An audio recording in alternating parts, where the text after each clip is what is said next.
Ó, Igor Ricardo, o Felipe Luiz deu um nó tático no Abel. Eu quero passar essa pergunta para vocês. Eu vou passar primeiro para você, Casão, só para aproveitar o gancho que você falou. Que o Abel ainda está acima, mesmo perdendo esses 2 últimos campeonatos, considerando que o Palmeiras teve os milhões de investimentos que teve nessa temporada, não pode reclamar disso. Mas e aí, considerando esses 2 nós táticos de Brasileirão e Libertadores... Mas peraí, mas ele não tomou nó tático. O jogo foi ruim, gente. Ninguém jogou bem. Ninguém dominou mas eu totalmente acho que a estratégia, Casão, não foi legal. Não, a ideia que ele bolou por que não foi legal? Pro jogo, por quê? Rafael, Veiga e Alan... Não, mas estava funcionando. Só tomou o gol de escanteio com a cabeçada do mas não deu Danilo. Um chute a Não gol. deu, então. Mas aí, o Flamengo deu 2. Eu estou falando que não teve um domínio total do Flamengo para a gente falar que esquema, que o Abel tomou um nó tático. Nó tático é quando um time domina totalmente o outro, controla o jogo totalmente e vence com facilidade. Aí você fala, pô, esse cara deu um nó tático naquele cara lá. Mas não foi com facilidade. Eu só quero dizer o seguinte, o Felipe Luiz, ele fez um ótimo trabalho para o jogo. Ele escalou bem, teve a questão da sorte, né? Que também cabe no futebol, colocar o Danilo ali para jogar. Ele teve... as mudanças dele foram certas, então ele fez tudo correto. O Abel tentou fazer alguma coisa. O Abel vinha de 5 partidas sem ganhar, jogando mal, sem conseguir os 2 atacantes fazer gol. E ele vai para uma final de Libertadores numa fase ruim. Aí, pensa a cabeça do treinador. Eu tenho que montar um time, eu tenho que ser competitivo amanhã, eu tenho que fazer um time que vai pra cima, eu tenho que tentar ganhar, mas ao mesmo tempo meu time não tá jogando bem. Quer surpreender, né? Ele quer surpreender o adversário. Quer fazer alguma coisa, até pra mexer com o time. E ele não conseguiu. Então, eu só acho assim, o Abel, faz 5 anos que ele tá no Palmeiras, ele ganhou 10 títulos, gente. Ele ganhou 2 Libertadores, ele ganhou 2 Campeonatos Brasileiros, ele ganhou o Campeonato Paulista, ele ganhou essa Supercopa, Recopa, ele ganhou tudo. 5 anos. Agora, nós vamos falar que o Felipe Luiz agora é superior que o Abel num recorte, nesses últimos 2 anos de recorte?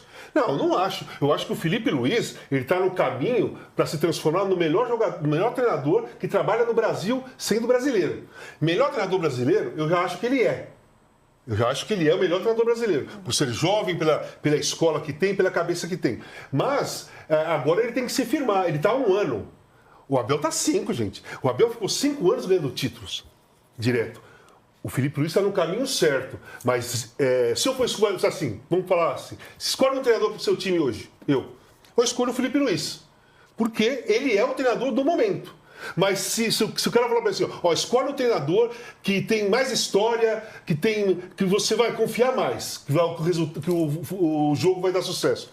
Eu pego o Abel, porque o Abel você não precisa falar nada. O Felipe Luiz ainda está aprendendo. Ele está ainda na fase de evolução do negócio. Mas eu acho ele fantástico. Para mim, é o melhor treinador brasileiro. Melhor treinador brasileiro que trabalha no Brasil. Ou melhor treinador brasileiro no geral, Sim. né? Essa questão é boa. Quero passar para o chat. Quem que vocês chamariam para ser treinador do seu time agora, nesse momento? Manda aqui no chat que eu estou de olho.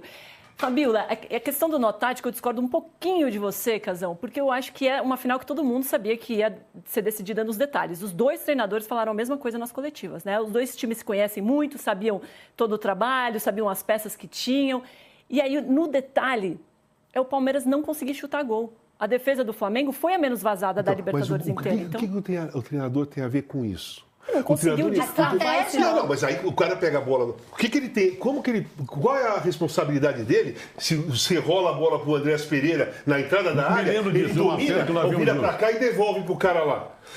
Qual a responsabilidade dele? Que o Veiga pega, corta pro meio, tem o gol lá, ele ameaça chutar e toca pro lado. A responsabilidade dele é escalar, colocar a tática e fazer a parte mental. Dentro do campo, o jogador tem que ter personalidade. Eu achei o Andréas sem personalidade, não jogou nada, sumiu do jogo e teve umas 2 vezes chance para bater no gol e ele não bateu. O Andrés não deu um chute no gol. E o Andrés chuta bem. O Rafael Veiga não deu um chute no gol. O Rafael Veiga chuta bem. Eles estão de frente pro gol, sabe? Eles tinham que chutar no gol. Não é o Abel que tem que falar para os caras, vocês vão entrar lá, você chuta no gol, hein? O Alan foi bem e ele tira o Alan. Eu não concordei com a substituição do Alan. Esses dois caras tinham que ter chutado no gol. Eles tiveram chance. Eu não vejo responsabilidade do Abel no time não chutar no gol. Porque ele colocou o jogador para chutar. Ele colocou o Andrés que chuta. Ele colocou o Rafael Veiga que chuta. Ele colocou os jogadores para chutar no gol, para arriscar de longa distância. Porque ele sabia que ia ter menos chances de gol, ia ser difícil criar alguma jogada pela marcação. Então ele colocou jogadores que batem bem de fora da área. E os caras não bateram porque não quiseram. Algumas vezes. O Andrés, principalmente. A gente estava vendo o jogo, na hora. O cara tinha que dominar e chutar, ele devolve pro Piquerez. Foi no segundo tempo, uma bola que sobrou para ele, o Palmeiras já estava perdendo, ele ajeitou a bola e devolveu pro Piquerez. Ele chuta bem, ele voltou para passar para direita. Cara, mas não sejamos cruel com o Andrés, né? Ele não podia errar. Ele não tinha chance de um toque errado, um passe errado.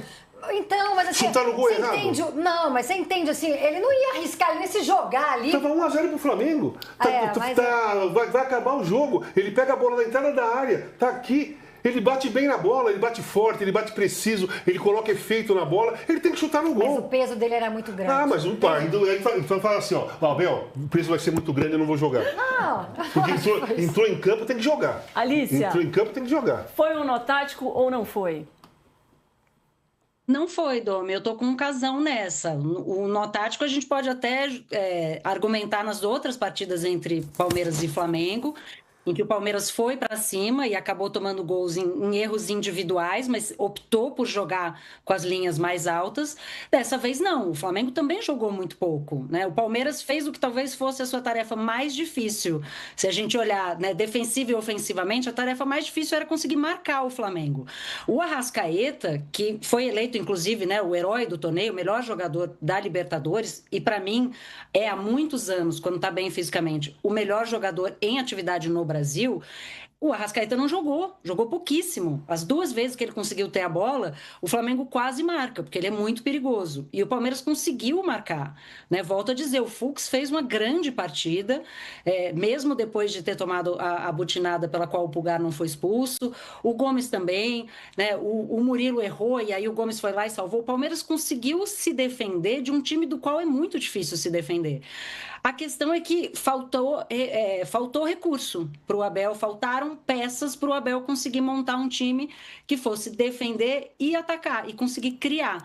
E aí o Abel é, na minha opinião, responsável porque ele participa da montagem desse elenco. E se você gasta 700 milhões de reais e você não tem um volante de ofício para colocar no jogo, alguma coisa você fez errado, né? Aníbal Moreno e Emiliano Martínez no banco e o Palmeiras precisando jogar com Rafael Veiga, que é um jogador de muita técnica, mas há pelo menos 2 anos está muito abaixo, inclusive fisicamente, num meio-campo que precisa conter o Flamengo. Quando o Palmeiras apareceu o campinho do Palmeiras, eu pensei, esse time ou vai marcar ou vai atacar. Esse time não tem condição de fazer as duas coisas e a bola não vai chegar no Vitor Roque e no Flaco Lopes, como praticamente não chegou.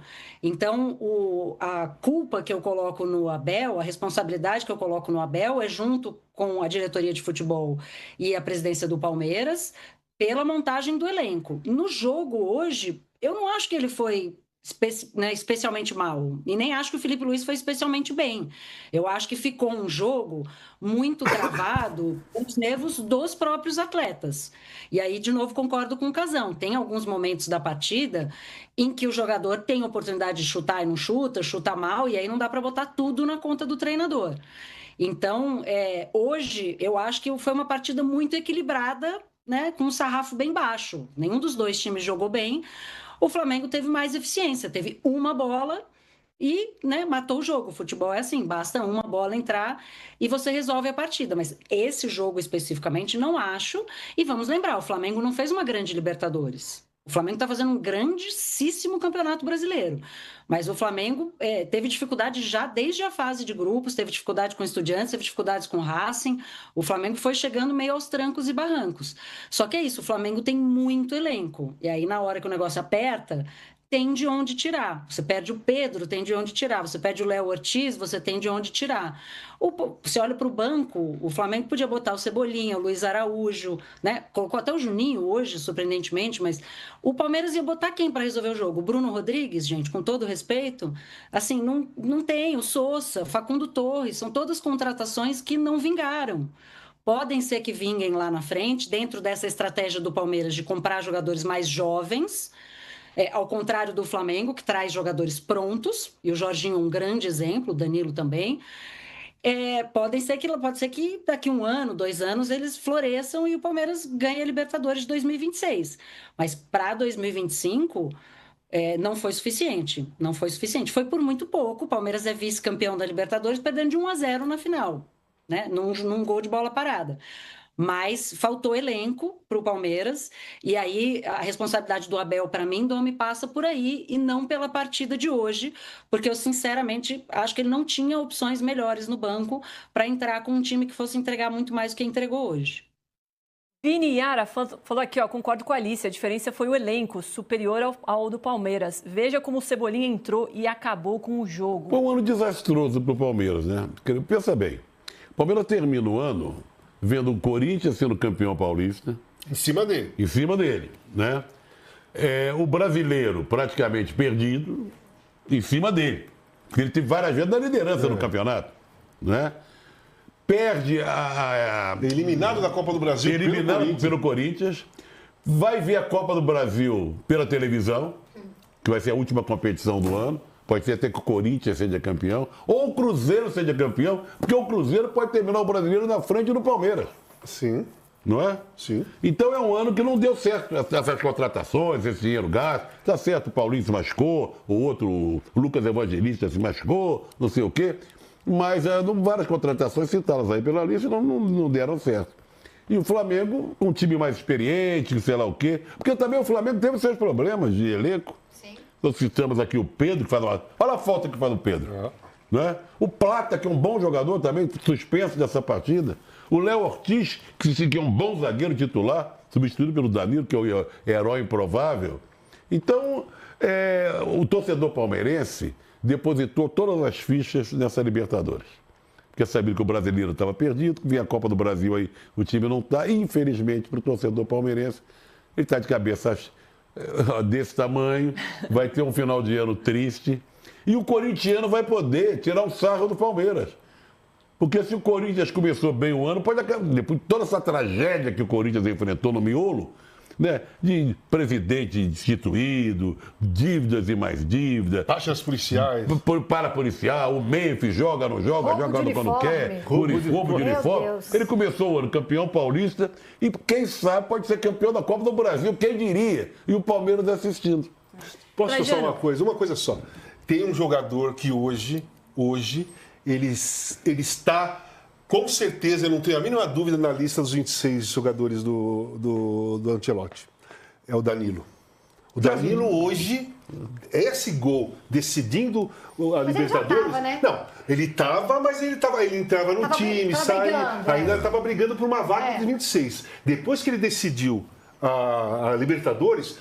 A confiança que o Ancelotti já tinha nele aumentou e vai estar na lista dos 26.